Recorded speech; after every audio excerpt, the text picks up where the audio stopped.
Europe 1. Le grand direct des médias, Guillaume Janton. Et place au décryptage média de notre expert Paul-Henri Alain. Ce matin, on s'intéresse à cette interview d'Arthur accordée au Point. Une interview très étonnante dans laquelle l'animateur et producteur de TF1 se livre comme jamais sur la société, sur son pays et bien évidemment sur la télévision. Alors Paul-Henri, en quoi cette interview est-elle marquante ? C'est assez simple Guillaume, c'est juste que c'est étonnant de la part de l'animateur qui est plutôt du genre discret, même si on connaît toute sa vie privée ou presque. Ça va faire plus de 25 ans qu'on connaît Arthur, on l'a connu à la radio, à la télé, en une de la presse People, on a tout dit ou presque sur sa vie privée, on l'a entendu passer des coups de gueule, mais au final il se livre peu et encore moins sur sa vision du monde, de la société, sur son pays. Alors que découvre-t-on dans cette interview ? Ce qui surprend, c'est déjà la taille de l'interview. Elle s'étale sur 6 pages dans les colonnes du Point.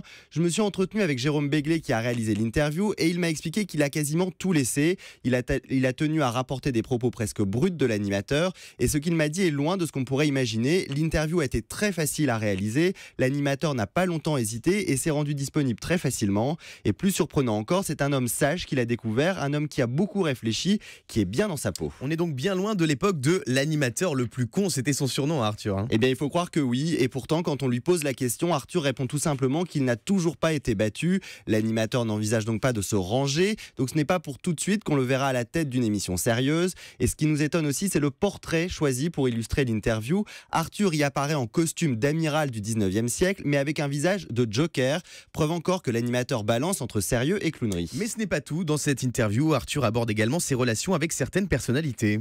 Oui, et par exemple avec le cas de Dieudonné, qu'il connaissait avec Elie Semoun depuis longtemps. Il dit l'avoir toujours pensé antisémite. Il raconte qu'il s'en est ouvert à lui et qu'ils ne se sont plus jamais parlé. Son attitude, ses réflexions à l'égard d'Elie Semoun le choquaient. Mais de manière plus positive, Arthur raconte admirer le travail de Yann Barthès, Thierry Ardisson, Stéphane Guillon, Yann Moix ou encore Karl Zéro. Un homme sage donc peut-être, mais qui n'hésite pas à pousser un coup de gueule quand il le faut.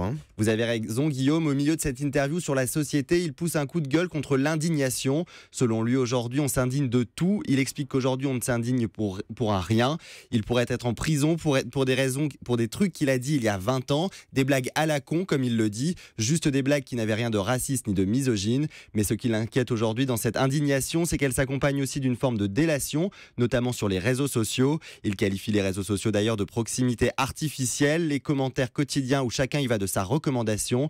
Il dénonce le fait que chacun donne son avis et tacle la culture du bashing. Merci beaucoup Paul-Henri pour ce décryptage. Arthur, qu'on retrouvera donc très bientôt sur TF1 avec la Dream Company, un programme inédit dans lequel des personnalités réalisent les rêves des téléspectateurs.